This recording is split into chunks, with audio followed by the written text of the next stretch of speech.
Ang kagandahan sa sementeryong pampubliko, kung may buto ng taong uusli sa lupa, hindi big deal. Ngunit nagpakasigurado ako. Mas malalim ang hukay na aking ginawa sa pinakasulok ng sementeryong aking tinungo. Nang makontento sa ginawang libingan, maayos kong sinalansan ng ilang parteng natira sa mga taong naging lamantian ko. Mabilis na tinabunan at siniguradong hindi basta-basta mapapansin ang lupang nagalaw. Naigtad pa ako pagpihit. Nasa likuran ko na si Lola Caridad. Napangisi siya nang makita ang reaksyon ko. Ready ka na? Tanong niya na kinatango ko na lang. Saglit nagtaka kung paano niya nagawa ang biglang pagsulpot nang hindi ko namamalayan, nang hindi ko naaamoy at nararamdaman. Ngunit pinalis ko na lang ang mga isiping iyon. Ano bang alam ko? Si Lola Caridad ay isa lamang sa mga kuday na aking kilala na hindi biro ang kaalaman at kakayahang taglay. Idagdag pang matanda na ito, mas maraming karanasan.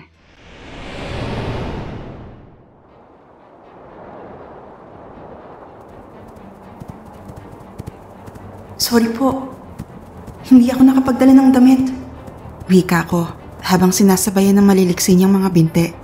Patungo na ata kami sa sinasabi niyang dance club. Marami naman tayong sampayan na madaraanan. Amon na. Nakatawang sabi niya bago mas binilisan pa ang takbo. Hindi ko mapigilang mapangiti. Alam kong hindi literal na dance club ang pupuntahan namin, pero sigurado akong isang pagtitipon o isang ganap na may kinalaman sa aming katauhan ang pagdadalhan sa akin ni Lola Caridad at hindi ko maiwasang manabik. Mula sa Santo Niño Street na siyang magkakatabing sementeryo na aking pinanggalingan, binaybay namin ang daan patungong concrete. Lumagpas kami sa Payong, ang sityo kung saan 4 na aswang ang nakain ko isang gabi. Pamilyar ako sa daan, ngunit lumagpas kami sa solid cement, isang tawag sa lugar na kakatuwa para sa aking pandinig. Ilang jeep at bus ang nababasa kong biyaheng Patanay at Infanta ang aming nakakasabay mula sa mabibilis na pagtakbo. Hindi ko maiwasang habulin ng paghinga maya. Lubhang mabilis si Lola Caridad kaysa sa akin. Isa marahil iyon sa katangian ng pagiging purong kudayon. Mas mabilis sila sa halong lahi at sadyang mas lamang sanayang gawlang tulad ko. Nang lalong bumili sa mga binti ng aking sinusundan ay marasa kong bumuga ng hangin. Tinodo ang lakas. Nabasa ko pa ang arko na tuloy-tuloy pinasok ni Lola Caridad. Baras. Walang marka ng pagmamayari ngunit maraming aswang akong nalalanghap sa hangin. Isa sa mga isipin na dumagdag sa akin habang sinusundan si Lola Caridad. Saglit ako napatingin sa lupang binabagtas nang maramdaman kong hindi na pantay-pantay ang aming tinatakbuhan. Hindi na sementadong kalsada at papalapit na kami sa bundok. Isang kubo ang namataan ko, di kalayuan. Siyang tigil ni Lola sa pagtakbo. Sinabi niyang hubarin ko na ang suot kong sandalyas at iwan ang mga gamit ko sa kubong natatanaw namin di kalayuan. Sumunod ako.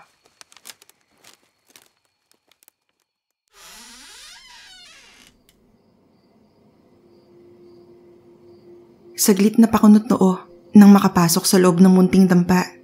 Ang labas ay payak, ngunit hindi ko inaasahan na bato at sementado ang loob. Isang konkretong dampa na binalutan lang sa labas ng kapayakan. Pagpasok ko sa loob ng pinto, nalingunan ko sa bandang kanan ang munting banggarahan na may ilang piraso ng gamit pang kusina. Sa tabi sa bandang taas, nakasabit ang di ko mabilang na bayong. Iisang laki lang. Ngunit mas malapad sa karaniwang nakikita kong gamit madalas ng mga namamalengke. Bumaba ang mata ko sa lutuan at piraso ng mga palayok.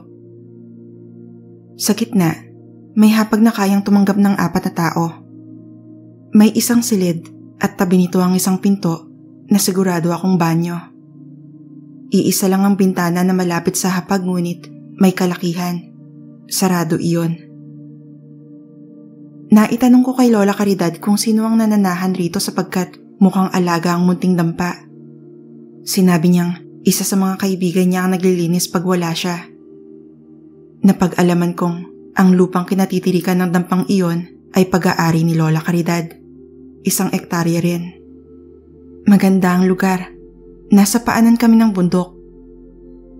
Ginuso niya ako sa munting silid na aking pinasok naman. Isang maliit na katre ang sumalubong sa akin at cabinet sa tabi. Ang cute ng bahay. Mainam sa taong hindi mahilig sa malalawak na espasyo. Nilagay ko sa cabinet ang perang nakatali ng goma, pera ni Nanay Isay, maliit kong wallet at cellphone. Nahagip ng aking paningin ang isang nakahanger na kamison. Saglit akong napatingin sa suot kong pantalon at blusa. Naisip ang bundok na siguradong aakyatin namin. Sumilip ako sa labas ng kwarto.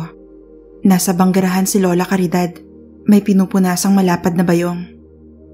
Tinanong kay Lola kung maaaring hiramin ang naturang damit na sinagot niya ng oo.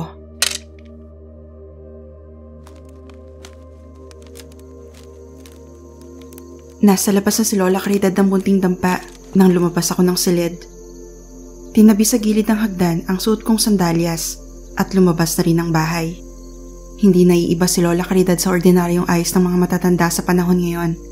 Laging nakapanali paikot sa tuktok ang mahaba nitong buhok. Bukas at laging maaliwala sa mukha na bagamat may edad na, nababakas pa rin ang kagandahang pag-aari noong kabataan nito.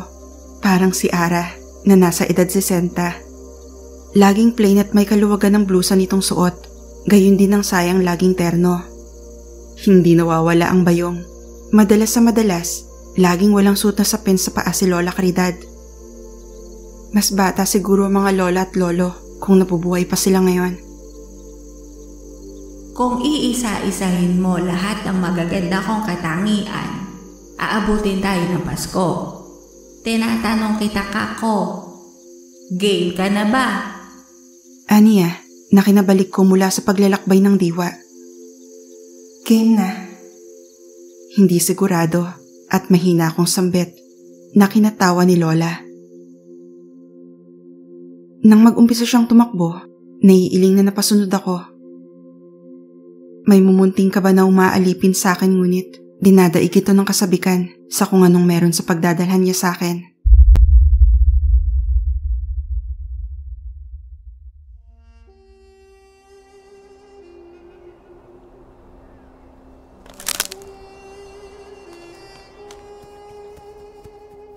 Umakyat kami ng bundok. Muli kong tinodo ang lakas ng mga binte nang mabasa ko ang isang maliit na karatula, Daraitan. Nasa itaas na kami.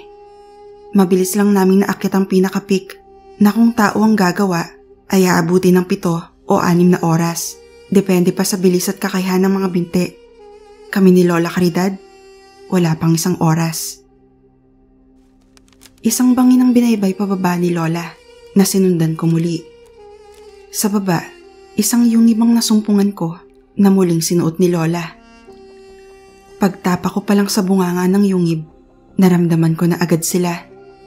Naamoy ko ang samyo sa hangin na lubos kong kinataka at agad tinanong kay Lola kung bakit.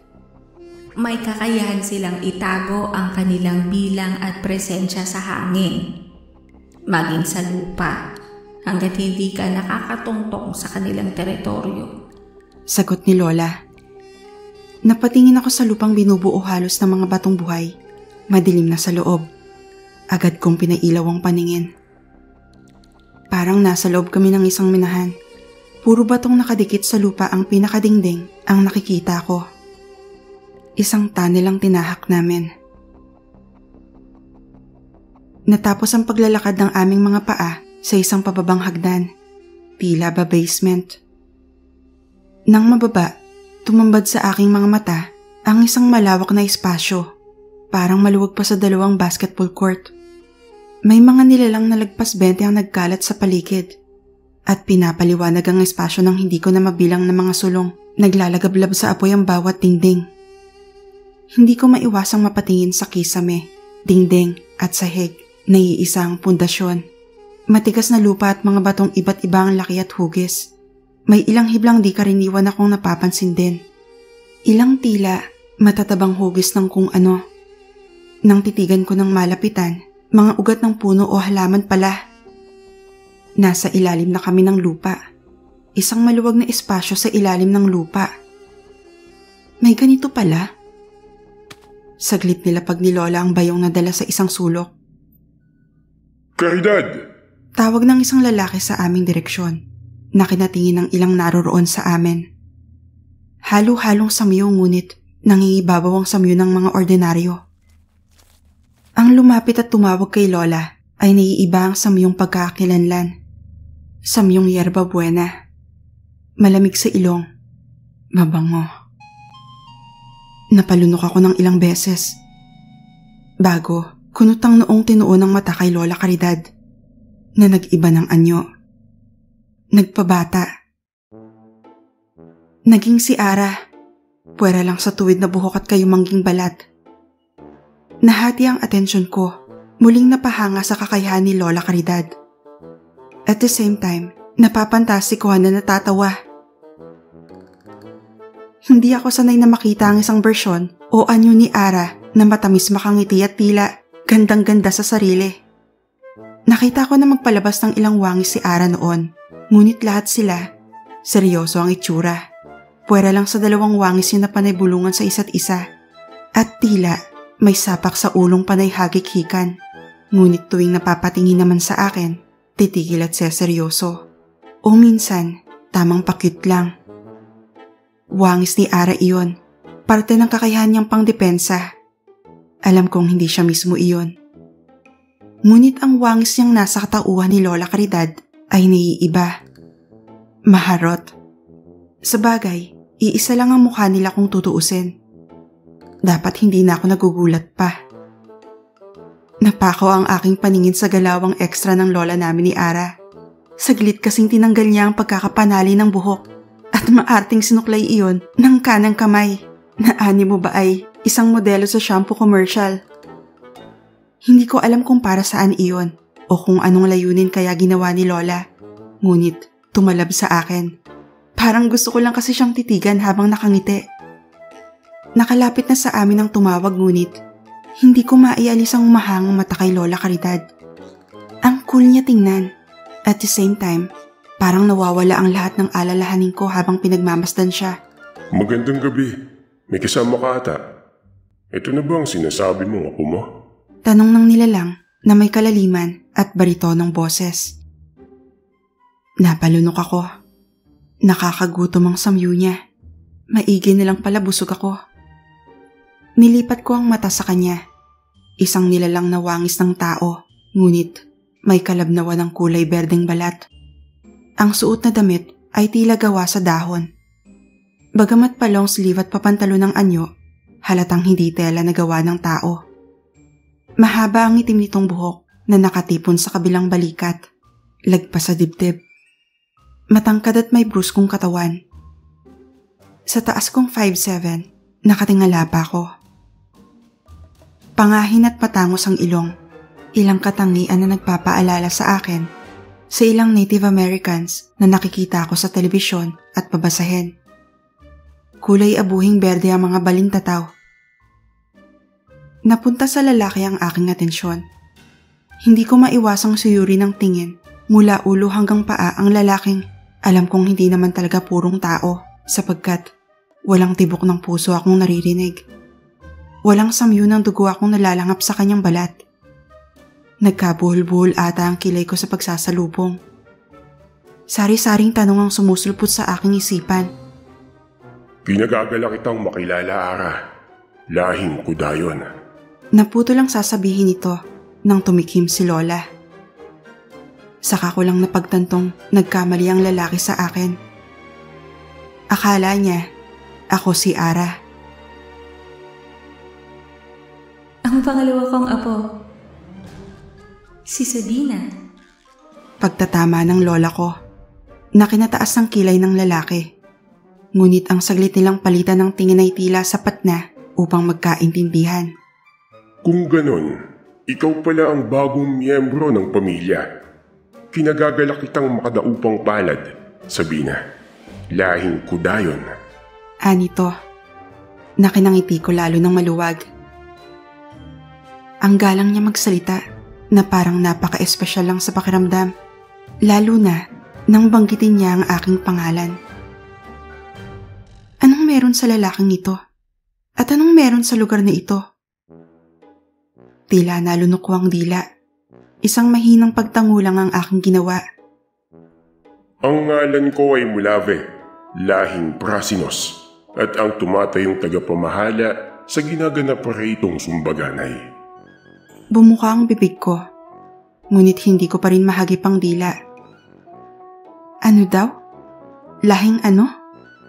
Anong ginaganap? Karagdagang tanong na bahagyang nagpalito sa akin. Mula sa mukha ng lalaki, tinapon ko ang mga mata sa lola kong bahagyang tinipon ng ilang hibla ng buhok sa gilid ng kanang tenga. Bago tila, Maria Clarang nagpakita ng mahinhing ngiti. Walang sagot. Nabaling kay Mulave ang aking mata nang tumawa ito ng maiksi. Tila ba may pribadong biro akong napalagpas na pinagsasaluhan ngayon ng dalawa. Babalikan kita mamaya, Caridad, kapag nakapamili na ng haharap sa apo mo. Maiwan ko na muna kayo sandali, Sabina. Paalam pa nito sa akin na bahagyang yumukod, tumalikod, at tuluyang naglakad palayo sa amin ni Lola Caridad. Lola, tawag ko sa aking abuelang namula ang mga pisngi at tila batang nahuli sa isang kapilyahang ginawa. Namilog ang tsokolating pares ng mga mata. Nagningning. Isang gawing pamilyar na ako. Sinali kita sa Sumbaganay, isang magaan na klase ng Sumbaganay. Marami kasing klase yon. Ito naman buntalan lang, nakaraniwan sa mundo natin. Parang ano lang to, pambatang sapakan. May ilang mag-cheer sa'yo, tapos may ilang manlilibak. Pero ang saya, sobra. Lalo atang nadagdagan ng mga tanong sa isip ko. Sabi niyo ho, dance club. Wika ko, na alam ko naman talaga na hindi literal na dance club. Pero akala ko, pagtitipon lang ang pupuntahan namin. Ay, dance club ang sinabi ko? Sorry, fight club pa lang ibig kong sabihin. Sorry na. Pakit na sagot naman ng lola ko. Napapantasi ko ang napabuga ako ng marahas. Napatingin na lang ako sa paligid at sa nagpakilala sa aming lalaki bago binaling muli kay Lola ang mga mata.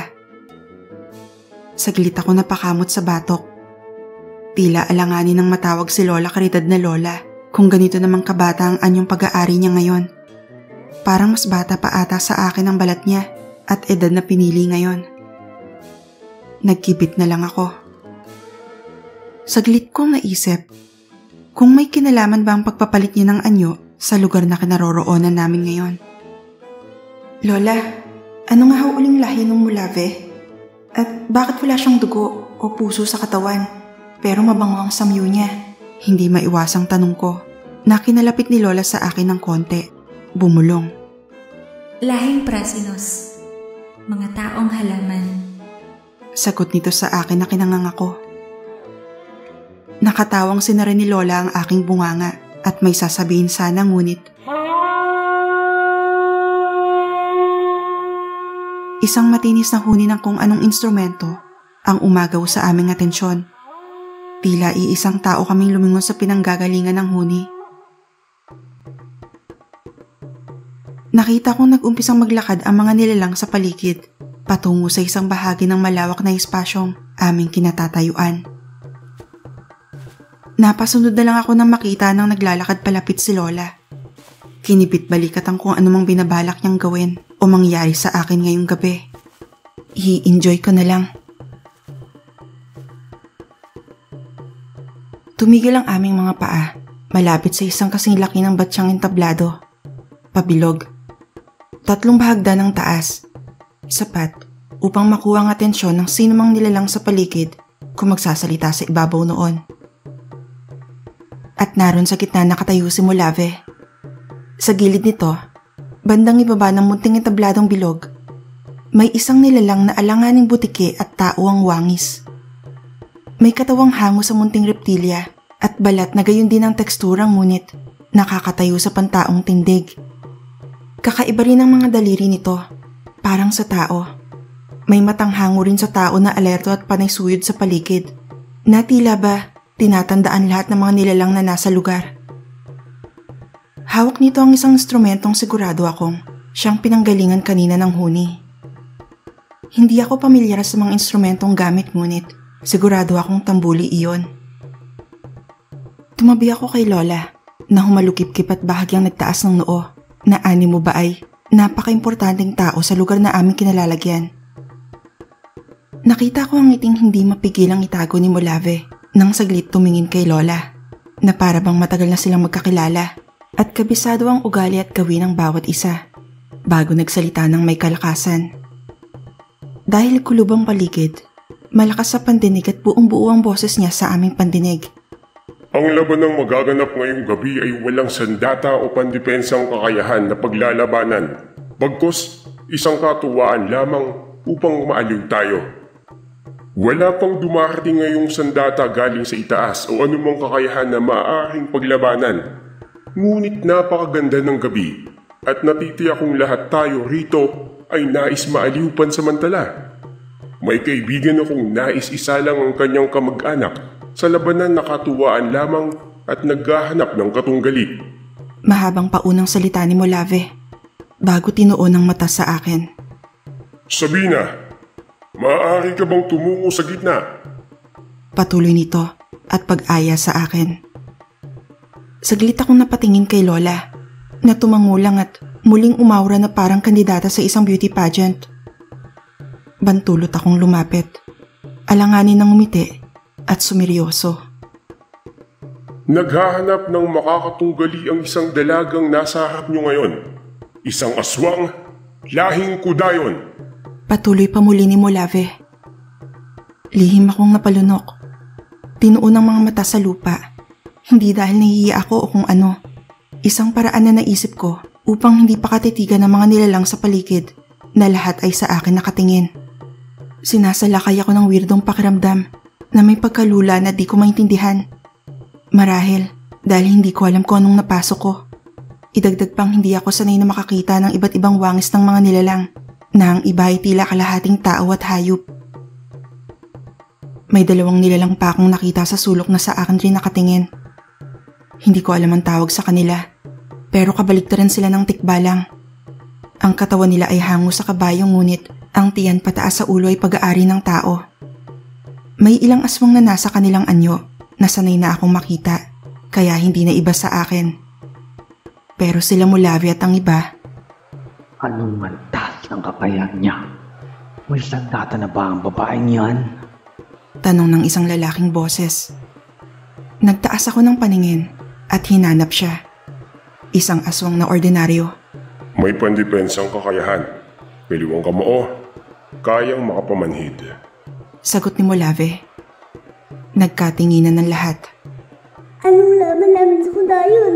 Ordinaryo lang kami. Asik ng isa. Kahit walang buhay na mauutas sa labanan na gaganapin ngayon, matagal magpapagaling ang daraan sa kamay ng kudayon na yan. Susog naman ng isa pa. Ako ang lalaban, ngunit may nais akong imukahi. Wika ng isa mula sa likuran na saglit kong kinakunot ng noo. Mula sa likod, nagbigay ng daan ng lahat sa isang kasing laki kong nilalang. Mabilog ang katawan na nababalutan ng malalumot na berdeng balat. Wala itong suot na tela sa katawan bilang damit ngunit may kung ano itong paumbok sa likod na tila nakakabit sa kanyang katawan.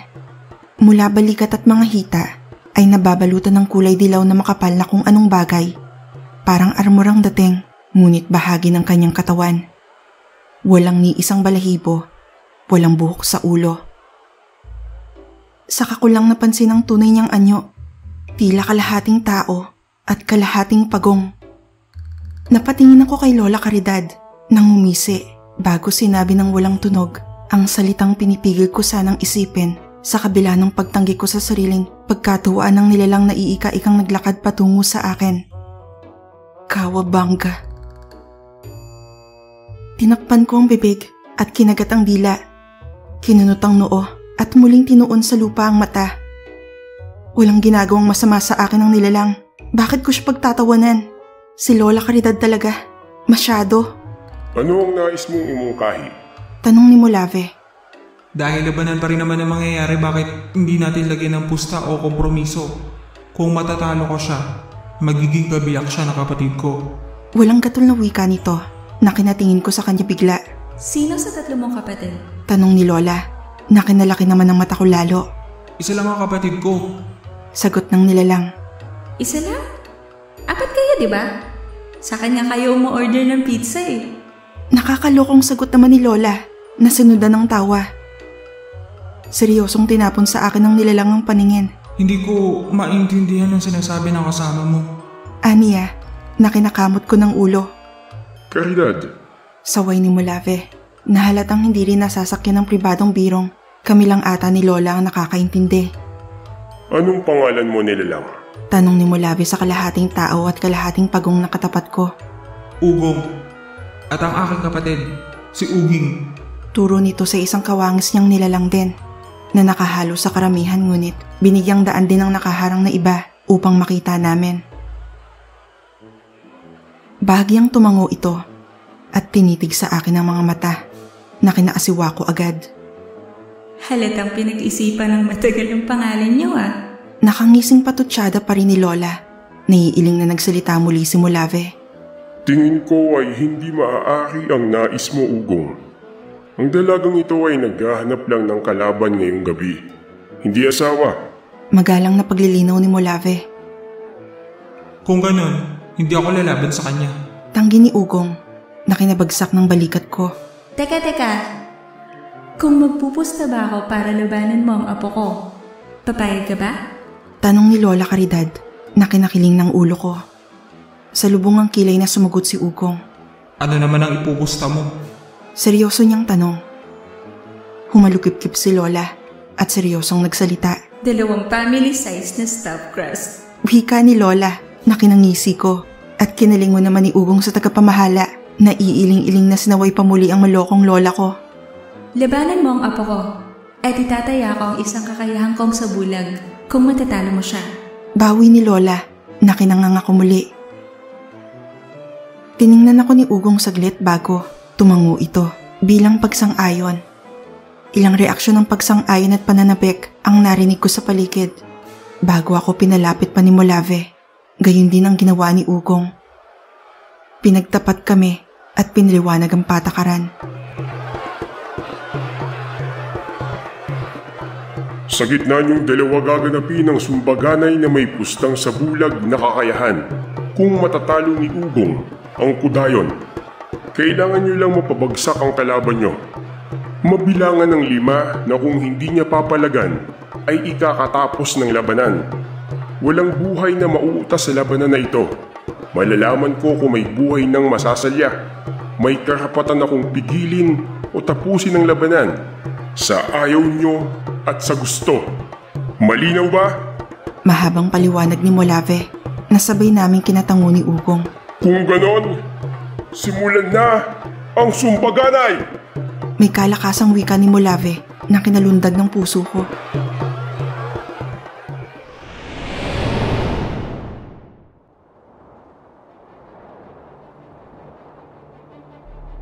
Hinanda ko ang sarili. Tinaas ang bantay ngunit tila wala siyang balak sumugod. Saglit akong napatingin kay Lola na kay Ugong naman nakatuon ang mga mata. Hindi ko nga pala alam kung ano ang kaya niyang gawin at bakit siya lang ang naglakas loob na ako ay labanan. Ibig sabihin, may kakayahan din siyang kayang itapat sa akin. Ang tanong naman, ano yun? Pinalis ko ang isiping iyon sapagkat mahahati lamang ang aking atensyon. Kailangan ko ang buong konsentrasyon ko. Ito ang una kong pakikipagbasagan ng muka na hindi ko kailangang pumatay. Dapat maging maingat ako. Ayokong mapahiya kay Lola. Muli kong binalik kay Ugong ang atensyon. Tumakbo ako palapit. Nakahanda na ang kamaong pasargo sa kanyang muka nang sa isang iglap, nawala ito. Nawalan ako ng panimbang. Inaasahang mamamanoobra ang katawan kong tatama sa kanyang kamao ko, ngunit hindi ko alam na mabilis pala itong gumalaw. Bilis na hindi ko pa nararanasan sa isang kalaban. Mas mabilis pa kay Lola Caridad at Ara. Akamang lilingunin ko pa lang siya nang isang tila tabla ang humampas sa katawan ko. Lumipad ako sa isang bahagi. Ilang bato ang naglaglagan sa aking ulo, galing sa dingding na kinabandahan ng aking katawan. Agad kong pinalis ang hilong, saglit na mahay sa aking kamalayan. Pinilig ang ulo ng ilang ulit. Muli akong sumugod. Handa na ang isang kamao, ngunit pinalis niya lang.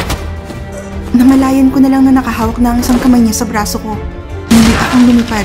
Muling humampas ang katawan sa isang bahagi ng dingding na gawa sa bato, ugat ng puno at matitibay na lupa. Parang nalamog ang aking mga kalamnan. Kahit wala pa naman siyang ginagawang iba sa akin, bukod sa paghagis ko lang ng 2 beses. Iba na nga pala ito. Hindi na basta-basta aswang lang. Nasanay ako sa malamya at lampang mga aswang, kaya ngayon palang sumisipa ang realisasyon. Kung ganon, hindi ito basta kung ano lang. Dinala ko ni Lola rito upang magamit ang husto at mailabas ang lakas kong hindi nagagamit pag mga ordinaryo lang ang nakakaharap ko. At malaking bagay ito sa akin. Saglit kong hinanap si Lola sa karamihan. Nagtagpo ang aming mga mata. Seryoso siya na bahagyang tumango. Tila nababasa ang aking isipan. Lumunok ako ng ilang beses at tumayo sa pagkakaplakda sa lupa.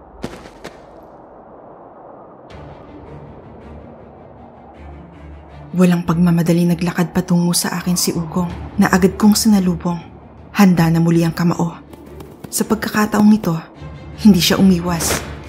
Ngunit nang dumapo ang aking kamao sa kanyang katawan, tila ako sumuntok sa pader, sa makapal at matigas na pader na hindi niya man lang ininda. Lumipad ang kaliwang kamao ko, pinuntriya ang mukha niya. Ngunit ganoon pa rin, walang epekto sa kanya, ni hindi man lang napapabiling ang mukha. Sunod-sunod ako nagpakawala ng suntok, sa panga, sa balikat, sa tiyan, sa dibdib. Ngunit walang naitulong. Umatras ako. Nakahanda ang mga kamao. Binistahan ang kabuuan ni Ugong. Para siyang nababalutan ng kalasag sa buong katawan. Walang epekto ang mga opensa ko. Wala sa sariling napahid ko ang noong nagpapawis na pala. Nawala ito bigla sa aking paningin. Nakanalinga ako sa paligid. Bago ko pa namalayan, muli na naman akong lumipad. Isang pwersa ang naramdaman kong tumama sa aking panga. Napabuga ako ng dugo sa gilagid na pumutok. Isang bahagi na naman ng lugar na iyon ang kinabagsakan ng lamog kong katawan. Walang naitulong ang kamaong nakakamanhid sa makapal niyang kalasag sa katawan. Dumura ako ng dugo. Humihingal na napatingin kay Ugong. Patayan ba talaga yan? Bakit ba hanggang bata? Anang isang boses na kinairit ako agad. Kung alam ko lang na mahina pala siya, ako lang sanang nakipagahap. Anang isa pa na kinakulo ng dugo ko. Tapusin na natin ang laban ko, Dayon. Hinaantok na ang kapatid ko. Nakangising segunda pa ni Ugong. Nagdilim ang paningin ko ng tuluyan. Napikon. Sa paanong paraan ko ba matatalo ang nilalang na ito? Kung sana lang, bukod sa kamao kong nagagamit, may iba pa akong kakayahan. Kung sana lang, kaya ko siyang pigain nang hindi ako kumikilos sa kinatatayuan. Kung sana lang, kaya kong tuyuin ang kanyang katawan. Manigas siya at walang buhay na tumibuang sa lupa. Sabina! Narinig kong tawag ni Lola, ngunit hindi ako lumingon sa kanyang kinaroroonan. Gigil na gigil ako. Kiniling ko ang ulo. Pinakatitigan ng nilalang na aking kalaban. Sabina! Muling tawag sa akin ni Lola. Ngunit, hindi pa rin ako tuminag. May kung ano sa aking tila humiwalay. Nakaramdam ako ng init. Init na nais ko mawala sa aking bibig. Binuka ko ang labing tikong, sumagap ng hangin, at bumuga. Nakita kong bumalatay sa mukha ni Ugong ang pagtataka. Natigilan ito at nagpalingalinga. Tumahimik ang paligid. Ngunit, hindi ko pa rin inaalis ang matang naniningkit sa kanya. Ang nakangisi nitong bibig ay unti-unting sumeryoso. Nanlalaki ang mga matang napatitig sa akin. Mula sa kanyang mga braso, may ilang bahagi ang tila na mula. Ang pagkapula ay tumindi, na tila ba pinapaso. Nagbabaga. Bumagsak ito sa lupa. Sumingasing ako. Nagsaaswang. Umaba ang mga kuko. Lumabas ang mga pangil. Hindi pa rin inaalis ang pagkakatingin sa nilalang na panay sa puso mga brasong sinisingawan ng mainit na pawis. Ang pawis ay unti-unting pumula. Naging dugo. Mumunting patak ng dugo na pumuporma ng makapal na hamog. Nag-umpisang tumulay ang hamog na kulay pula patungo sa akin. Tila ba alam ko ang gagawin? Binuka ko lalo ang nakangangang bibig. Tinikman ng dugong tumulay patungo sa aking dila. Isang puwersa ang humagipis. Hindi ko na napaghandaan sapagkat natuon sa matamis na dugo ang aking atensyon. Humagis ako. Humumpa sa isang panig ng haliging mabato. Naramdaman kong may mainit na gumuhit sa aking noo. Otomatikong nasa po ako roon. Basa. May humawak sa aking mga paa nang tangkain kong bumangon. Sa bawat kong mga kamay ay ganoon din. Bumalik ang ilit ako sa katawan. Magpupumiglas sana ngunit may palad na humataw sa aking pisngi. Na siyang nagpabalik ng wisyo ko sa paligid. Nasa tabi ko na si Lola Caridad. May 4 na nilalang na sa akin ay humahawak. Ilang hakbang mula sa aking kinasasaglakan, nakatayo si Molave. May hawak na isang uri ng espadang alon-alon ng talim, umaktong may tila tinagpas o pinukay. Nakita kong ang pagtulay ng dugo sa hangin ay huminto at nawalang bigla. Napalunok ako. Halo-halong pagtataka, gulat, takot, at kahihiyan ang umalipin sa akin. Tinitigil ko na ang labanan! Malakas na sabi ng tagapamahala habang naiiling na napatingin sa akin. Napalunok ako nang nagsilapitan ng ilang nilalang sa panig ni Ukong na tila ba nakikisimpatya.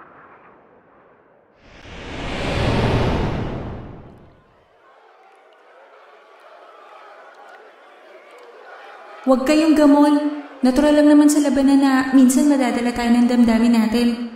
Parang bago kayo ng bago. Hindi naman na todos yung kalaban ng apo ko. Namumula ang pisnging katwiran ni Lola na kinatungo ko. Kahit ano pang sabihin mo, Udayon, nalagay sa alanganin ng kaibigan namin. Kung hindi napigilan agad ang apo mo, malamang matuyot na siya. Dahil dyan, iaakit namin ang kahilingan na hindi ka muna maaaring dumayo rito at sumali sa sumbaganay. Wika ng isang nilalang na nakahulikip-kip at matalim akong pinagmamasdan ng saglit kong tiningnan. Napalunok ako. Muling kinain ng kahihiyan. Naihiling na sana ay lamunin ako ng lupa. Banta at ang apo mo ng 10 linggo! Sigaw ng isang ordinaryo na nanggagalaiti ang itsura. Sumingasing si Lola at halatang iigkas. Ngunit maagap kong nayakap ang kanyang katawan. Nanakbo naman palayo ang ordinaryo. Saglit kong sinuyod ang paligid. Pansin kong mula nang sumingasing si Lola, karamihan ay nagsilayuan at kanya-kanyang iwas. May reputasyon ata si Lola rito. Ngunit lahat hindi makakailang dismayado sa labanan. Tuwing masasalubong ko ang kanilang mga paningin, ay tila ba ako ang pinakamasamang bagay na nangyari sa kanila. Sana hindi maging masarap ang ulam niyo bukas at sa mga susunod na gabi. Wika ng isang tinig na humalo sa komosyon. Hoy! Sobra na kayo! Personal na yan! Awat ng tagapamahala na inalalayan ang braso ni Lola Caridad at iginaya kami papalabas ng yungib. Pulang-pula ang pisngi ni Lola. Tila nangangako ng karahasan. Kaya minabuti nila ng tagapamahala at ang 2 kasama nito na eskortehan kami palabas ng teritoryo. Humihingi ako ng kapatawaran sa ginawa ko. Hindi ko ho alam na may ganun akong kakayahan. Wika ko sa tagapamahala nang umiti sa akin ng tipid. Tila ba ako paslit na pinatong ang palad niya sa aking ulo. Saglit tinampal ng 2 beses. Pinaparating na naiintindihan niya naman ako na imbis ikagaan ng aking loob, ay lalo kong kinapangliit sa kahihiyan. Caridad, alam mo ang bagay na ito ano? Baling ng tagapamahala sa lola ko. Nasaglit lumingali nga at nang masiguradong wala ng ibang nilalang sa paligid bukod sa aming 5, ay ngumisi. Napanganga ako. Naawat naman agad eh. Katwiran pa ng lola ko. Natatawang tinapik ng tagapamahala ang balikat ni Lola. Kahit kailan ka talaga, Caridad. Nawika na lang nito. na kinatawa ng dalawang kasama ni Molave.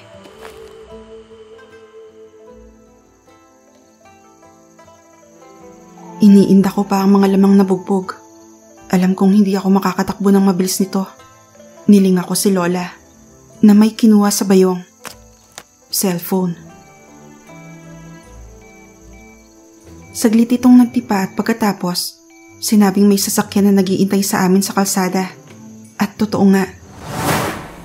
Isang jeep ang naghihintay sa amin ni Lola sa kalsada nang makababa kami ng daraitan. Kinarga na ako ni Lola. Gustuin ko man tumanggi, nagpilit siya. Iba raw ang lamog ng katawan ko at kailangan na hindi na matodo pa. Sa bahay raw, naghihintay na sa akin si Nanay Isay na may ipapainom sa aking gamot upang umigi agad ang aking katawan. Nakakalakad naman ako ng maayos, bagamat walang pasa o anumang sugat akong natamo. Bukod sa nauntog na bahagi ng ulo na agad namang naampat ang pagdurugo. Tinangwaan ni Lola ang driver ng umiti ng tipid. Sinabing maglilinis muna kami ng katawan sandali bago kami sasakay. Saglit kong napasadahan ang sarili na puno ng lupa at alikabok. Inaya ako ni Lola sa isang mahabang ilog upang makapaglinis ng katawan. Sa bayong nitong dala, may pares ng damit at bagong tsinelas. Nang matapos, sumakay na kami ng jeep. Sa isang bahagi ng upuan, naroon na ang aking ilang gamit na iniwan ko sa bahay na dinaanan namin kanina bago umakyat sa bundok. Umupo ako at tumabi sa akin si Lola. Inakbayan ako. Ang galing naman ng apo ko. Pang-uuto niya sa akin. Ang kahihiyang nararamdaman ko ay natunaw. Hindi ko maiwasang mangiti ng maluwag. Talaga ho? Hindi kayo nadismaya sa nagawa ko kanina? Tanong ko. Na inilayo ng bahagya ang sarili sa kanya at pinakatitigan siya sa muka. Hindi Ang galing mo nga dun sa muntik mo na siyang tuyuin. Sinadya talaga kitang dalhin doon sa Dina para magamit mo ang kakayahang kain-hangin. Nakuha mo yan sa 2 aswang na nakalaban mo nung nakaraan. Ang pinakamataas na antas ng kain-hangin. Mahabang wika ni Lola na kinatigil ko saglit. Hindi ko namalayan na may bago akong kakayahan. Tulad ng pagpansin ni Ara sa kamao ko. Bakit ho ganon? Bakit hindi ko napapansin na may nakukuha ako? Kung hindi niyo pa sinabi, hindi ko pa malalaman. Tila nagtatampo sa kung sino mang sagot ko. Saglit tumingin sa labas si Lola bago sumagot. Natural lang yan. Ilan sa iilang komplikasyon ng pangyayanggaw ng isang kadayon. Marahil iba talaga kapag purong dugo. Ang mahalaga naman kasing lakas mo kami at wala kang pili sa pagkain. At ang pinakamahalaga sa Bina, agad mong nahamig ang katinuan mo. Kasi ang pagkakaalam ko, kapag tumawid na sa hangin ng dugo, wala nang makapipigil sa nagmamanipula nito na putulin ang kakayahang iyon. Ngunit naramdaman mo ang pagpigil sa'yo. Tumigil ka. Nahiya ka pa nga. Kinakailangan lang talagang putulin ni Molave ang pagtawid ng dugo upang tuluyang makabawi si Ugong. Tumangutango ako. Saglit inalala ang nangyari kanina. Sayang, hindi ako nakahingi ng paumanhin kay Ugong. Hindi ko naman talaga sinasadya. Ngunit lumipad ang isip ko sa kakayahang bago sa aking sistema. Kung ganon, kaya kong kumain sa pamamagitan ng hangin. Hindi na kailangang malapitan o sugatan ng bibiktimahin. Nanariwa sa akin ang tagpong natikman ko ang dugo ng kapatid ni Ben. Galing sa pulang hamog na lumukob sa paligid noon. Kung ganon, iyon pala ang sinasabi nilang pagtawid ng dugo sa hangin. Interesante. Isang hagikikang hindi ko maiwasang mapakawalan. Matutuwa si Ara sa bagong kakayahan na nakuha ko. Galing-galing naman ang apo ko, tapos good girl pa, naawat agad. Sinong good girl? Sinong good girl? Sino? Nanggigigil na tanong ni Lola sa akin habang pinipis silang bawat kong pisngi. Ako po. Natatawang sagot ko naman na yumakap sa humahalakak na lola ko. Sabay kami nagpasalamat ni Lola sa driver na binigyan naman kami ng matamis na ngiti bago kami bumaba ng jeep. Iyon marahil ang isa sa mga kaibigan niyang nagmiminti na ng kubo sa paanan ng daraitan. Isang malaking puno ang umagaw sa aking paningin. Tabi nito ang isang sari-sari store at sunod-sunod na kabahayan sa kalsada. Matayog ang puno, malalaki ang mga dahon. Ilang jeep at trike ang dumaan, nadala ang mababangong samyo ng mga estudyante. Saglit kong tinanaw ang kalsadang nagbibigay sa ilong ko ng nakakakaliting samyo. Ang dami, mga dalagita at binatilyo. Napatingin ako sa langit, mag-aalas 6 na marahil. Kinalabit ako ni Lola na kinaigtad ko pa. Tara na? Tanong niya na kinatango ko na lang. Tunay na mababango sila. Kahit ako, hindi pa rin ako nasasanay. Ngunit ang kagandahan sa atin, hamig na natin ang ating kamalayan. Wika ni Lola. Totoo naman, mabango talaga ang tao sa ilong, lalo at mga bata pa. Ngunit sa huli, ang mahalaga pa rin, hawak mo ang katinuan mo. Umihip ang hangin na galing sa ibang direksyon. Natigil ang paglalakad ko. Dala ng bagong hampas ng hangin, ang mabangong samyo ng cinnamon at sa malaking puno ng gagaling. Sunod-sunod akong napalunok. Mabango ang samyo. Nakakagutom. Isang mahinang singasing ang hindi ko maiwasang pakawalan bago sa aking pang-amoy. Kalma, taga rito siya. Isang biyehas. Ani Lola, na saglit lumingali nga. Sa punong iyan galing, Lola? Impit na wika ko, habang tinuturo ang punong tingin ko ay matanda pa kay Lola Caridad. Paborito niyang tambayan yan, kaya naipon dyan ang kanyang samyo. Ngunit wala siya dyan. 3 bahay mula rito. Sabay turo niya sa malaking sari-sari store. Umuupa siya. Lumunok ako, bago kinalma ang sarili. Huwag ka mag-alala, hindi siya kaaway. Sadyang kailangan niya lang pumirmi rito. May anak siyang binabantayan. Ani to na naglakad na. Saglit kong pinamilyar ang sarili sa samyo nito. Kilala niyo ho ba? Tanong ko, habang sinasabayan maglakad si Lola. Si Bambi. Lahing biyehas.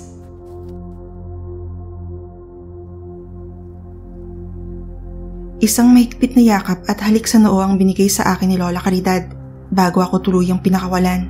Saglit ko pang minasdan ng direksyon kung saan siya tumungo at nawala. Isang buntong hininga ang pinakawalan ko bago sinuyod ang paligid. Nasa plaza ako ng Antipolo. Muli akong sinalubong ng sari-saring samyo ng mangga, kasoy, suman at ilang samyo ng taong nasa paligid. Tumunog ang kampana ng simbahan. Napatingala ako sa malaking orasan. 8:00 na pala ng umaga. Saglit kong sinangga ang sinag ng araw na bahagyang tumama sa aking mga mata. Makirot pa rin ang ilang bahagi ng aking katawan. Maging ang kamao ko, namamanhid pa. Hindi biro ang kalasag na nakabalot sa katawan ni Ugong. Ngunit nakakatuwang karanasan ang pinagdalan sa akin ni Lola kagabi. Habang nasa biyahe kami pa uwi, pinaliwanag sa akin ni Lola ang ilang sumbagani na alam niya at nasaksihan dati. At ilang kwento na rin ng kaibigan nitong si Molave. Hindi ko alam na may ganoong labanan o paligsahan. Kung may tuturing na paligsahan iyon, nalaganap sa mundo ng tulad kong aswang. Iba't ibang dahilan, maraming pinaglalaban, kanya-kanya ng kakayahan na hinahasa o pinagyayaman. At kung mamalasin o siswertehin, depende sa sitwasyon, may mapapanalunan o mamamana. Sadyang napakalawak ng mundo ng isang kudayon. Hindi lang nagtatapos sa pagiging aswang. Sa halip, sa pagiging aswang nag-uumpisa ang lahat. Sabina? Isang tinig ang kumuha ng aking atensyon. At kilala ko ang tinig na iyon. Hindi ako lumingon. Tila ako tinulo sa kinatatayuan. Sa sobrang pagmumuni ko, nakalimutan ko na ang paligid. Nakalimutan kong nakatayo ako sa plaza, malapit sa simbahan, di kalayuan sa bigasan ni Ben. Sabina? Muli niyang tawag. Saka ko lang pinayagan ng sarili na lumingon. Nalangap ko sa kapal ng samyo naglisaw sa hangin, ang matamis niyang samyo. Kaya pala kakaiba ang samyo niya. May kurot ng tamis. May kapatid kasi siyang presa. Binati ako ng nalalalim na mga mata ni Ben. Napakunot noo ako. Bahagyang magulo ang kanyang buhok. Ilang araw pa lang, wala pang 2 araw mula nang mangyari ang aksidenteng pagkakatuklas niya sa aking tunay na katauhan. Bakit parang sa itsura niya, ilang gabi na siyang hindi nakakatulog? Anong nangyari sa'yo? Magkasabay naming wika sa isa't isa.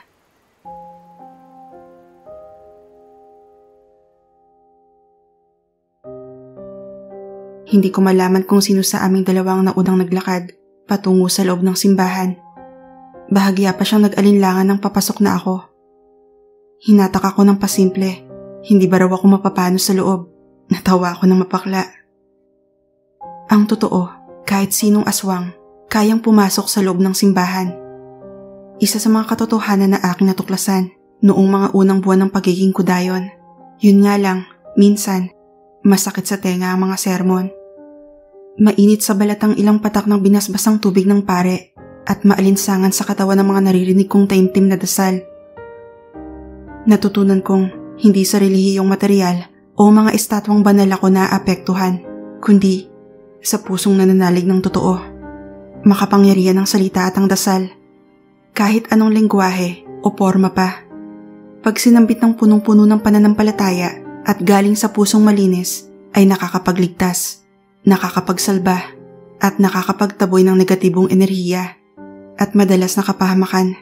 Huwag kang mag-alala, hindi pa ako demonyo. Nakangisi kong sabi kay Ben na kinakunuot niya ng noo habang tumutungo kami sa huliang upuang kahoy. Saglit siyang lumuhod at nanalangin. Sa dambana ng mahal na birhen nakatingin, tila humihingi ng basbas sa kung anong dapat niyang sabihin at pagdesisyonan. Dati, nung hindi pa ako kudayon, sabi ko, isa sa mga katangian ng lalaking gugustuhin ko ay yung may takot sa Diyos. Tila gusto kong maiyak agad. Ilang beses ko nang nakikitang nag-aantanda si Ben bago matulog, tuwing kakain at tuwing aalis. Ngunit hindi ko akalaing ganito siya katindi manalangin. Ramdam ko ang init sa bawat bulong. Ngunit imbis na sumunog sa aking presensya, naghahatid ng init sa kaibuturan ng puso ko. Gusto kong umasa. Gustong unahan ang mga pasyang sasampitin ng kanyang labi. Gusto kong isipin na matatanggap niya ako. Hindi niya bibigyan ng mali siya ang saglit kong paglimot at pagtangka sa kanyang kapatid. Napalunok ako na maalala ang samoy ng dugong presa. Ang tamis nito. Kahit saglit kong nalasahan sa paraang kain-hangin, alam kong hindi na iyon mawawala sa aking alaala. Binago ng kapatid niya ang panlasa ko. Ngunit hindi ibig sabihin nun, yayakap na ako sa kasamaan. Lalo at isa si Ben sa matitibay na dahilan upang hindi ako tuluyang bumitaw sa katinuan. Napapikit ako. Piniling punasan ang mga luhang naglandas sa bawat pisngi. Naramdaman kong tumindig siya sa pagkakaluhod. Umupo sa aking tabi. Saglit na mayani ang katahimikan sa pagitan naming dalawa. Hinintay ko siyang basagin iyon. Kahit gustong-gusto ko nang magtanong kung ako ba ang dahilan ng panlalalim ng kanyang mga mata. At sa anong dahilan? Pagsisisi? Hilakbot? Sabina. Agaw niya sa mga isiping umaalipin sa akin. Hindi ako sumagot. Ngunit sinalubong ko ang kanyang mga mata. Marami akong nabasa roon. Ayoko ng pangalanan pa sa takot na manganak pa ito ng mga bagay na ikakalito lang lalo ng utak ko. Hindi ko alam kung paano ko umpisahin. Pero ang alam ko, gustong gusto kitang makausap. Bigyan mo ng linaw ang lahat. Bakit? Paano? Kailan pa? Tila hirap na iniisa-isa ni Ben ang mga salita. Napalunok ako. Uumpisahan ko ba sa simula? Huhubarin ko na ba ang kapang tumatakip sa kahinaan ko? Sa desisyon kung bakit ako naging isang kudayon? Saglit akong napatingin sa paligid. Nipagpasalamat kong walang tao halos at walang misang nagaganap. Natatakot ako may ibang makarinig. At kung hindi man, bumigay ako. Tuluyang humagulkol. Tila nabasa ang aking isipan. Tumayo si Ben sa pagkakaupo at niyaya akong lumabas.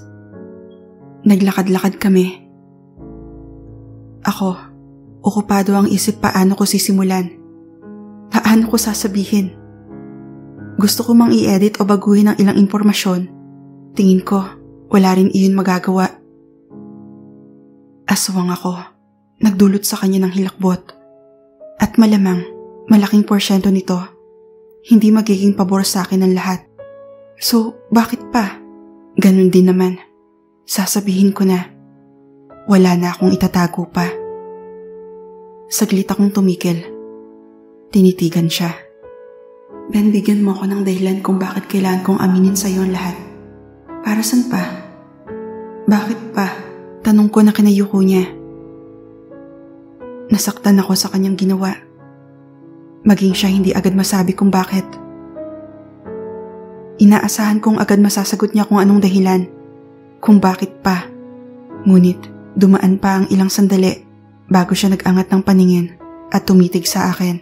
Kailangan kong malaman para alam ko kung anong direksyon ang pipiliin ko kapag nagdesisyon na ako.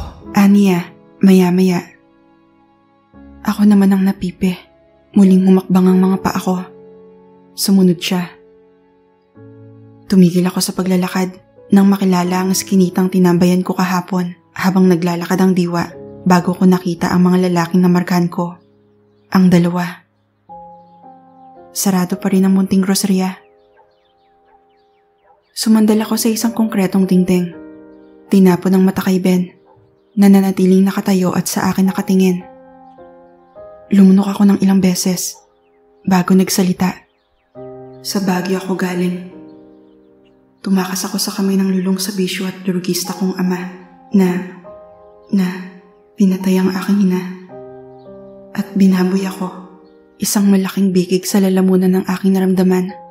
Sanhi ng muling paglunok ko ng sunod-sunod at pagtigil ko sa pagsasalita.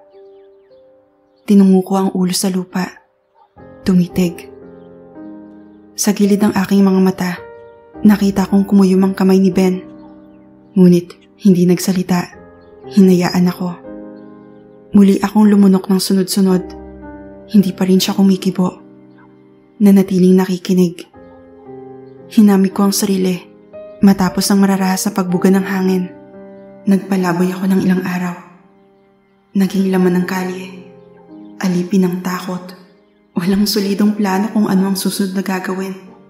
Hindi ako makalapit sa may kapangyarihan noon dahil ang samahan na kinabibilangan ng aking ama ay humahawak sa malaking grupo ng masasamang tao ng makakapangyarihang sindikato.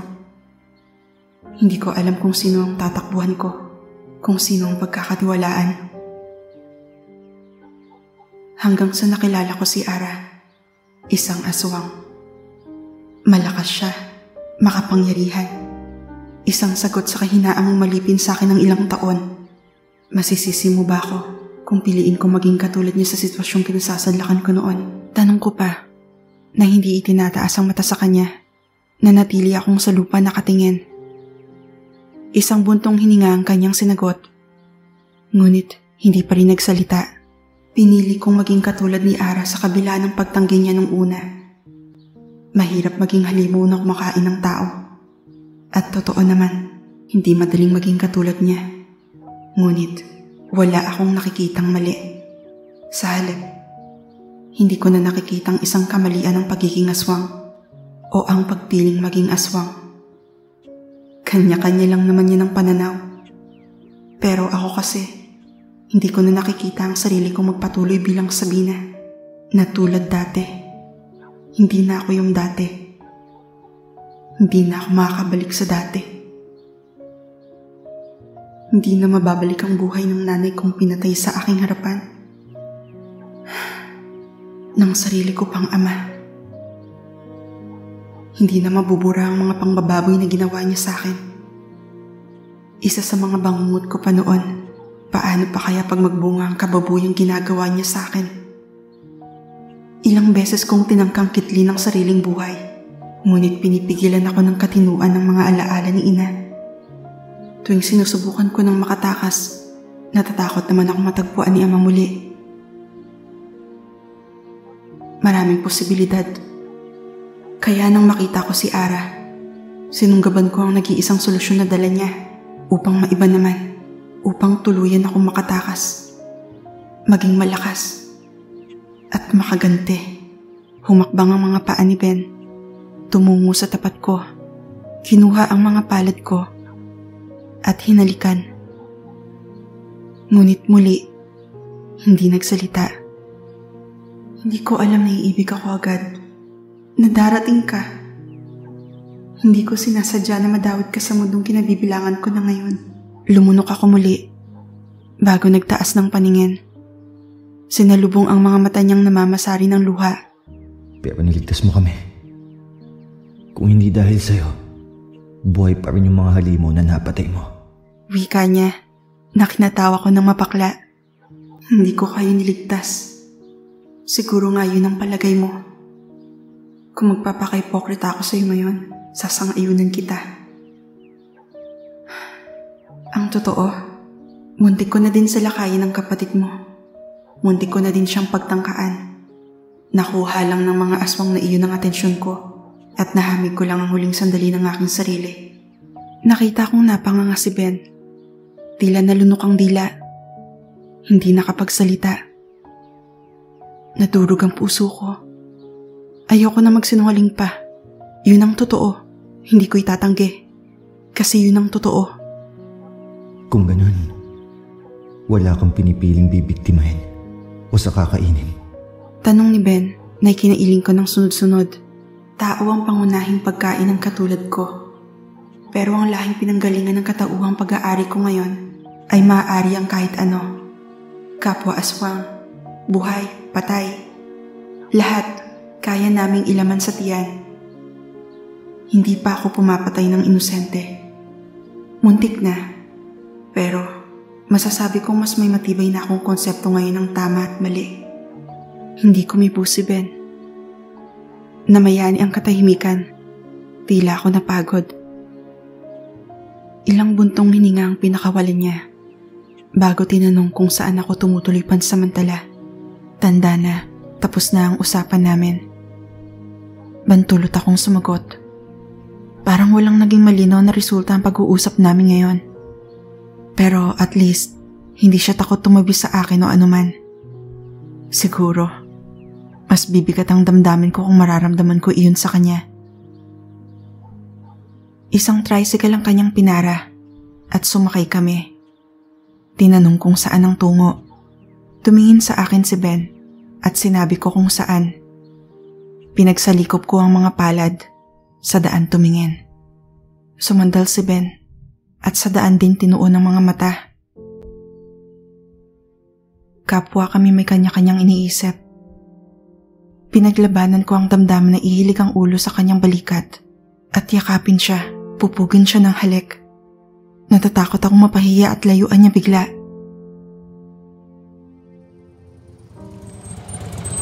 Namalayan ko na lang na huminto na kami sa arko ng Santa Cruz.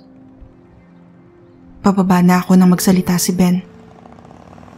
Mahina, sapat lang upang marinig ko. Saan kayo banda dyan? Sa dulo, yung pinakamalaking gate na may nakalagay sa taas sa Villa Hinayo. Lahat sila tulad mo?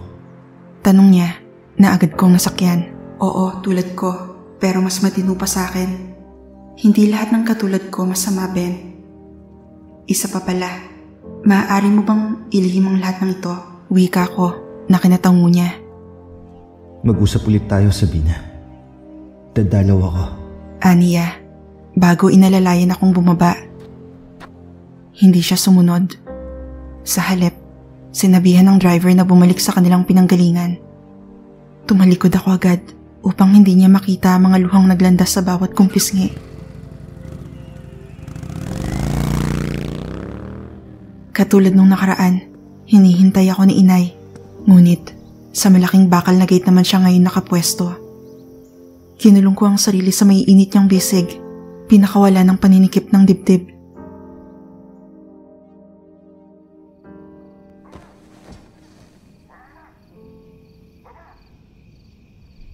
Gabi na nang magising ako.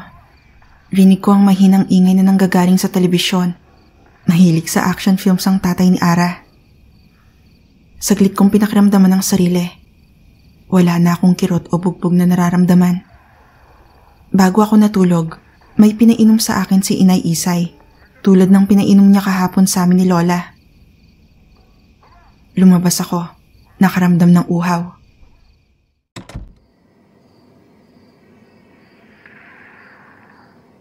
Kahit mahina akong sinara ang pinto, napalingon pa rin ang tatay ni Ara. Binati ako.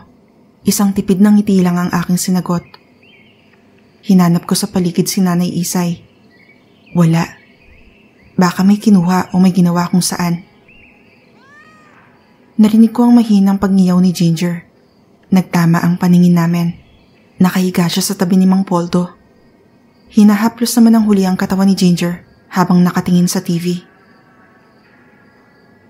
Iniisip ko minsan kung bakit ako sinundan ng pusang to. Bakit ako ang pinili niyang umampun sa kanya?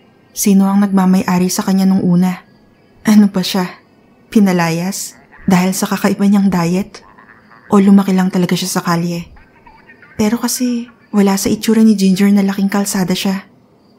Pinalayas to ng dating owner malamang. Baka maraming halaman at tanim ng kapitbahay ang napeste niya. Tila ba nabasa ang iniisip ko? Umingo si Ginger mula sa pagkakatingin sa akin at pinatong ang baba sa hita ng tatay ni Ara. Pumikit. Ganito rin siya kay Ben. Hindi ko maiwasang mapabuntong hininga ng maalala si Ben. Ang naging usapan namin kaninang umaga. Tumungo ako sa malawak na kusina ni Inay Isay. Nakita kong pakulo na ang nakasalang na takure. Uminom muna ako ng tubig galing sa malaking banga. Kahit may ref sila Ara, nabubuhay pa rin sila ng simple. Lahat ng gamit sa kusina, sinaunang panahon pa, maging ang pinasadyang pugon. Nagsalita si Mang Poldo na kinabalik ko sa kasalukuyan. Pinapakisuyo ang takuring kumukulo ang laman. Agad akong tumalima. Saglit kong naamoy ang mahinang samyo, sariwang dugo ng hayop sa hangin, galing sa pabo, dinadala galing sa labas. Kumakain ata si Inay Isay. Nakita ko ang isang tasa at platitong kapares nito na nakalagay sa lamesa. May laman ng kape at konting gatas. Tinanong ko si Mang Poldo kung kanya ba ang kapeng naudlot sa pagtimpla dahil sa tubig na pinapakulo. Sinabi niyang oo, hindi inalis ang mata sa TV. Tinuloy ko ang pagtitimpla ng kape tapos ay dinala sa kanya. Nakangiti niyang inabot bago hinigop. Nagpasalamat. Isang tango ang sinagot ko. Ngunit hindi humakbang ang aking mga paa. Tila ko napako sa kinatatayuan. Pinagmamasdan lang si Ginger na tulog na sa tabi ni Mang Poldo. Payapa. Walang gumagapang na mali siya. Walang takot o negatibong isipin. Mga damdaming dapat hindi sumasagi sa isip ng anak sa piling ng magulang niya, ng tatay niya. Napakawalan ko na ang lahat ng mga bagay na gumugulo sa akin. Ngunit may natitira pa. May issue pa. May alinlangan pa. Nabura ni Ben ang isang bagay na akala ko magiging mahirap pag nagmahal akong muli. Nabago ako ni Ben, oo.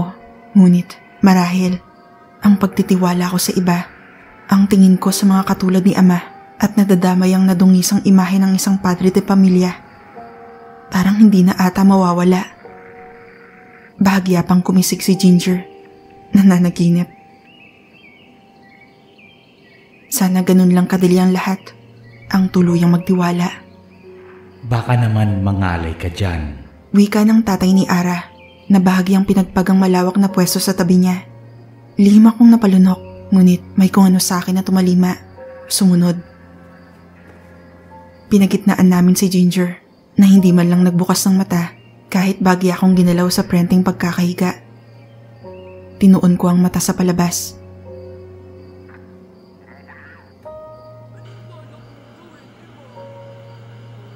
Nilipat niya sa isang seryeng pinagbibidahan ni Ann Curtis, kung saan isa siyang kuba na may hindi kaaya-ayang panlabas na anyo.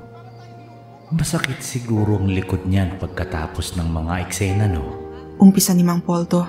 Tinutukoy ang bidang kuba na hinuhukot ang katawan habang kinakausap ang isa sa mga bidang lalaki. Ako man, nahihirapan siyang tingnan tuwing iaangat ang paningin at titingalain ang kausap.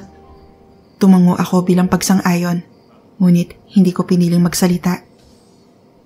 Maigi at napunta ka rito sa amin. Sa totoo lang, nakakalungkot na hindi nagagamit ang silid na yan.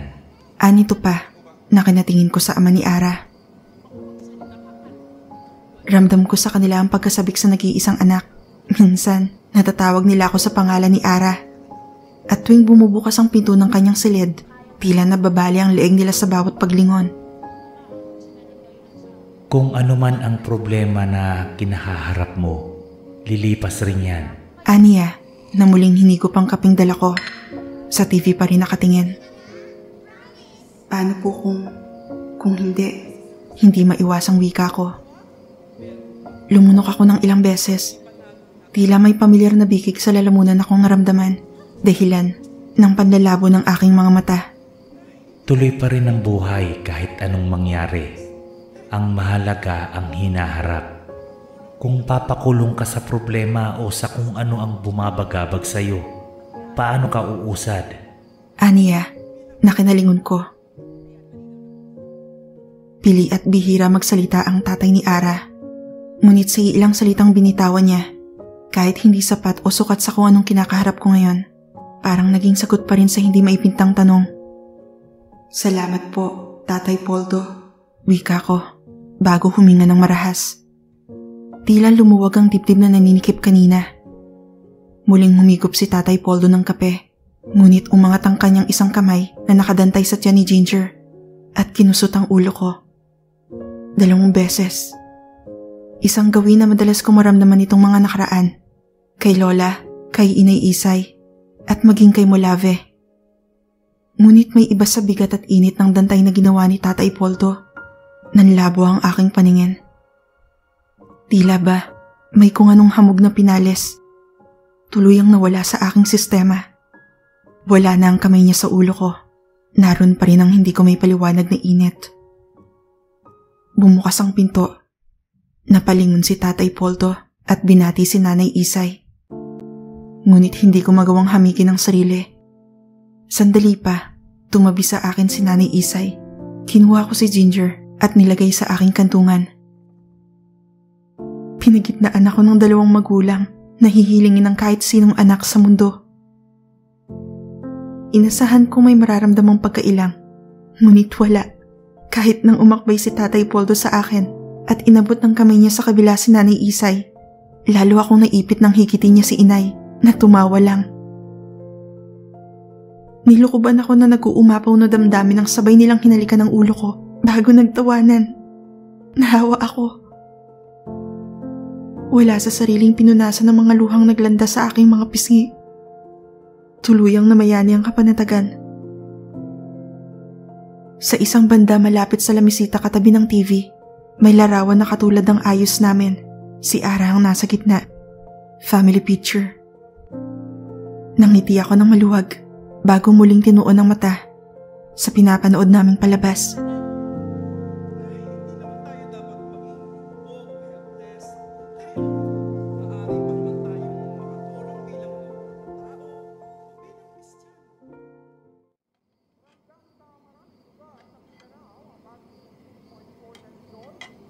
Ikatlong gabi ko sa bahay ni Ara. Kasalukuyan naghahanda kami ng panghapunan nang tumabi sa akin si Ginger. Kiniskis ang katawan sa braso ko habang abala naman akong nagpuputol ng sitaw. Nanonood si Tatay Poldo ng TV. Si Nanay Isay naman ay nililinis ang bagong katay na manok.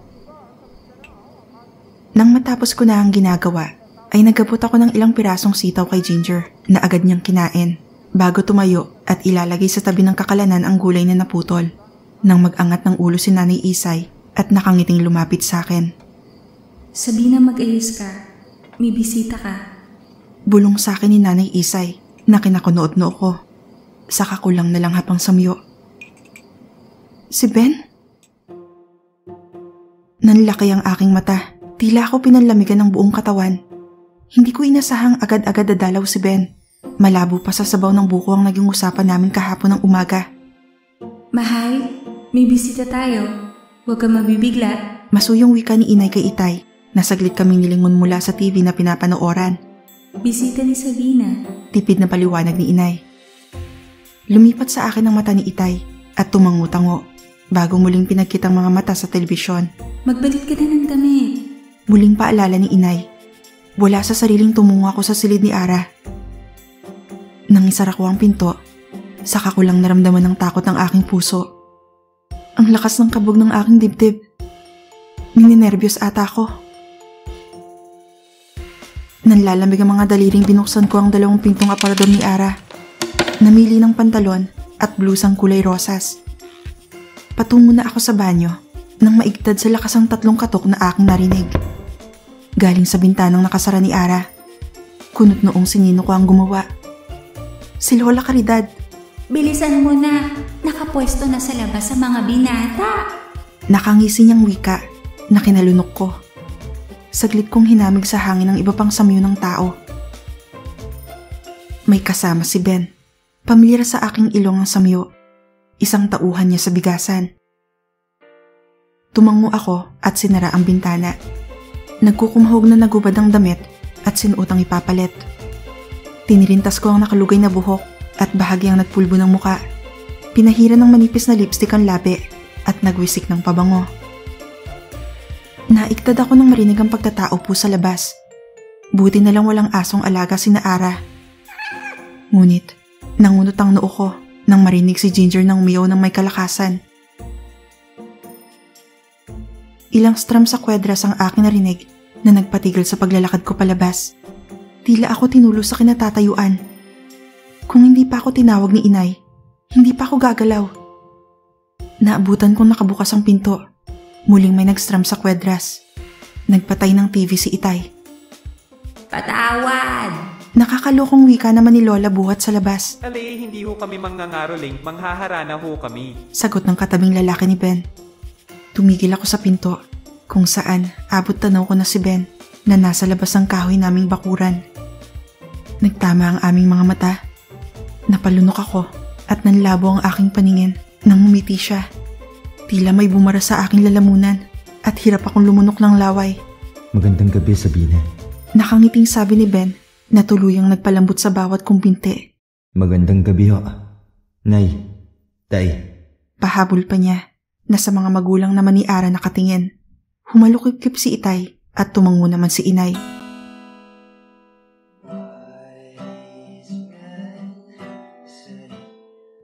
Nang pumainal lang ang musika at napako ang mata ko sa aking mahal na sa akin nakatingin, natutup ko ang labi nang mag-umpisa siyang kumanta.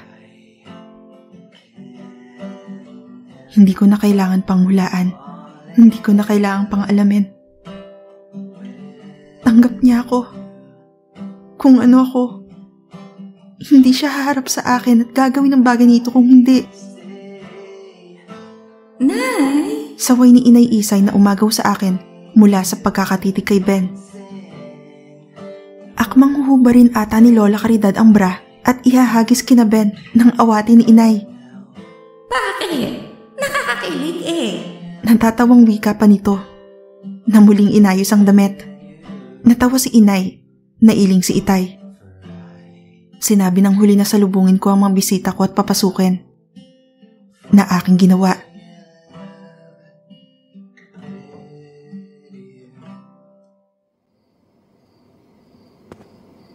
Ang lakas ng kabog ng aking dibdib habang papalapit kay Ben. Pinasa niya ang gitara sa kasama niya at lumapit din siya sa akin. Hi. Anya, hi. Pasok kayo. Yaya ko naman. Ngunit walang tuminag sa aming dalawa. Ang kasama ni Ben ay tinawag ni Lola Caridad at pinapasok. Muling nanlabo ang aking paningin nang kuhain ni Ben ang mga palad ko. Sabina, mahal kita. Paumanhin, natagalan ako bago ko tuloy ang napagtanto. Natanggap kita kahit ano ka. Napatungo ako. Tuluyang pumatak ang mga luhang nabuo. Hindi ko mahamig ang dila. Tumangutango lang ako bilang sagot. Naramdaman kong umakyat ang isang palad ni Ben. Sinapo ang aking pisngi. Nagtagpo ang aming mga mata. Magsimula tayo ulit. Ay, ako si Ben, binata. Mahal na mahal ka. At mula ngayon, mamahalin ang lahat ng patungkol sa'yo. Maging ang nakaraan mo. Mahina niyang sabi. Sumagap ako ng hangin upang punuin ang baga. Pinunasan niya ang aking mga pisngi. Ilang sandali pa ang aking pinalipas upang hindi tuloy ang manginig ang tinig. Hi. Ako si Sabina. Aswang. Lahing Kudayon. Nagpapasalamat dahil inanggap mo ako. Kung ano ako. Nakangiting sabi ko naman. Na sinagot niya ng mahigpit na yakap.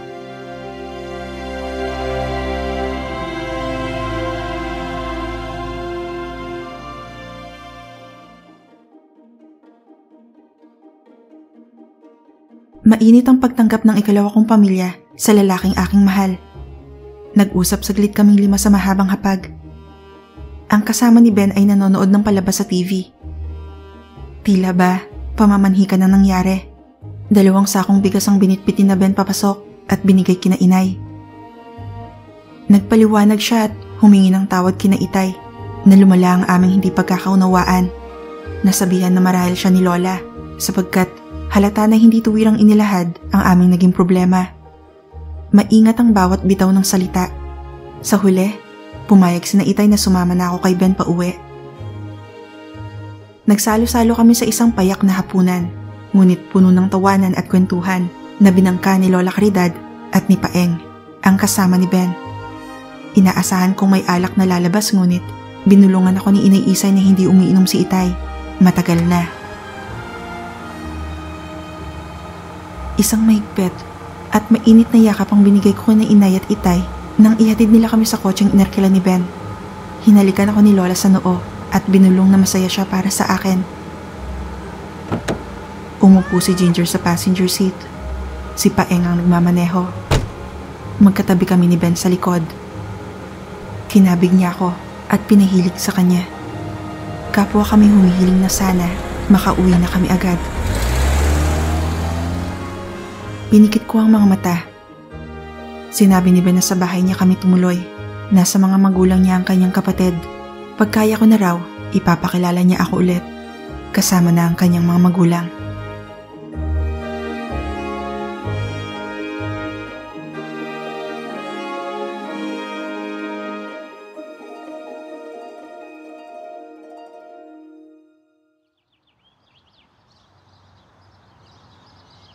Isang buong araw, hindi kami lumabas ng bahay.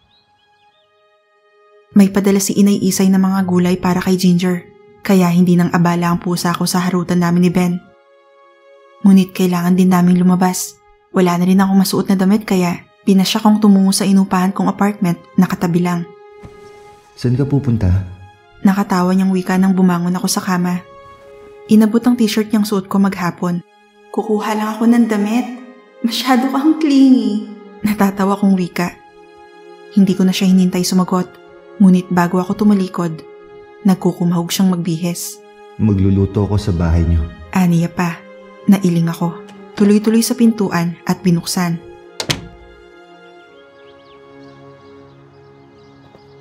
Bago pa ako makalabas ng munting gate, ay umampas sa akin ang hangin may samyo ng rosas. Rosas sa bagong bukadkad. At mula kung saan, lumitaw si Ara. Otomatikong lumapad ang pagkakangiti ko. Nakasuot pa rin ang bestidong halatang ilang araw nang nasa katawan. May karumihan ng mga paang walang sapin. Nakangiti, ngunit ang mga matang kulay tsokolate ay mapanglaw pa rin. Maaari ka bang makausap? Tanong niya sa akin. Sunod-sunod akong tumango. May sasabihin sana ngunit lumabas sa pinto si Ben. Bagamat alanganin, lumapit siya. Naikwento ko na sa kanya si Ara at nais ko na rin silang magkakilala. Huminto si Ben sa tabi ko at tumakbay. Ara ang pangalan mo, tama ba? Aniya, na bahagyang kinawit ang kamay sa bewang ko. Nakita kong napatingin roon ang Kudayon na kung aking ituring ay kapatid na. At sa ilang pagkakataon at sandali, ay mistulang nanay ko pa akong umasta. At tulad ng ilang nanay na unang beses makikilala ang nobyo ng kanilang anak na babae, nawala ang kanyang ngiti. Bahagyang tumaas ang kilay at nagpasalit-salit sa aming dalawa ang mapang-uring mga mata. Pasok tayo sa loob. Yaya ko kay Ara na hindi maipinta ang muka. Sandali lang to. Sagot naman niya. Halata sa itsurang hindi komportable sa presensya ni Ben. Nagtagpo ang mata namin ni Ben. Isang tipid ng ngiti ang kanyang binigay sa akin. Naiintindihan na niya at alam niyang hindi pala salita ang nanay-nanayan ko. Alam niya na ang lahat ng dapat niyang malaman. Tumalikod dito, pumasok sa loob ng bahay. Sa labas kami ng gate tumungo. Ilang hakbang sa kalsada. Bakit? Ano bang atin? Tanong ko agad sa kudayon. Nautang ko ang lahat ng kaligayahang nadarama ko ngayon. Aakyat na ako ng antipolo. Panimula niya. Muli, hindi ko napigilan ng malapad ng ngiting gumuhit sa aking labi. Uuwi ka na? Natutuwang wika ko.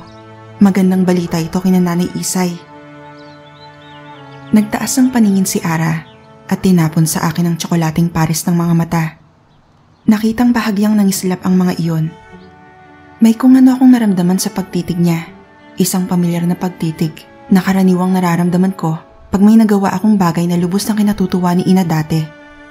Isang masuyong pagtingin ng nanay sa kanyang anak. Nilulunod ako ngayon ng iba't ibang emosyon. Nangingibabaw ang kasiyahan. Ang pag-uwi ni Ara ay nangangahulugan na tapos na siya sa pagninilay-nilay pa. Uuwi na siya. Haharap din ng pag-ibig na iniwan at muling mararamdaman ang init ng bisig ni Nanay Isay. Miss ka na nila. Lagi nga sinasabi nila nanay. Naputol lang nais kong sabihin. Bahagyang natigilan nang maging bilugan ng kanyang mga mata sa huling katagang sinabi ko. Hindi ko mapigilang tumawa ng mahina bago muling nagsalita. Maaari ko bang tawaging nanay ang nanay mo? Biro ko. Kahit alam ko naman na walang kaso sa kanya iyon. Baka lang kasi, since nanay-nanayan ko siya, Lola ang nais niyang itawag ko kay Nanay Isay. Maganda na ang sigurado. Tuluyang sumilay sa labi niyang kulay makopa ang matamis na ngiti. Nahawa ako. Nailing siya sandali bago kunwari ay nagsuplada kahit nakangiti pa rin ang mga labi. Seryoso ba yan sa'yo? Baka patuluin lang yan ang uhog mo ha? Umiling ako bilang sagot. Napatingin ang maramdaman kong lumabas si Ben sa pinto. Karga si Ginger. Tinatanong kung nabusog ba siya sa bagong biling orchids nito kahapon. Hindi ko hawak ang hinaharap, pero umaasa ako na sana siya na dahil tinanggap niya ako. Kung ano ako, mahina akong sabi bago tinuon ang mga mata kay Ara. Nakita ko kung paano siya napanganga. Oo, tinanggap niya ako. Ang totoo, sinundo niya ako sa Santa Cruz. Maayos na kinausap si nanay at tatay, pati si Lola, bago kami umuwi dito. Nanlalabo ang paningin na wika ko. Muli kong naalala ang ginawa ni Ben. Tumugtog sa isip ko ang kantang pinangharanan niya. Ang kasiyahan ko ng gabing iyon. Muling umapaw ang kaligayahang naramdaman ko. Masaya ako para sa'yo. Mahina niyang wika. Ara, maraming salamat sa panibagong buhay na binigay mo. Hindi ko akalaing posible ko pang maranasan ang kaligayahang ito. Pero nangyari. Ikaw naman. Umuwi ka na sa pamilya natin. Ang matamis ng ngiti ni Ara ay napales. Nakita kong saglit niyang nakagatang pang ibabang labi. Nanlabo ang kanyang mga mata. Sanhi na mga luhang namuo. Nagbabadyang bumagsak. Mabilis siyang tumalikod. Ngunit bago humakbang ang walang sapin ng mga paa, ay tinawag ko siya sa pangalan na nabasa ko sa ilang sobre ng liham na nasilip ko nang buksan ko ang kanyang drawer. Arabels. Nakita kong bahagya siyang nagpahid ng mga pisngi. Hindi tuwirang lumingon. Hangad ko ang kaligayahan mo. Wika ko, na kinatango niya lang. Naramdaman kong tumabi sa akin si Ben. Inakbayan ako. Tinawag din niya si Ara. Arabels, kaya mo yan! Pahabol na sabi ng aking mahal sa taong alam niyang mahalaga rin sa akin. Isang mabilis na halik sa pisngi ang aking ginante.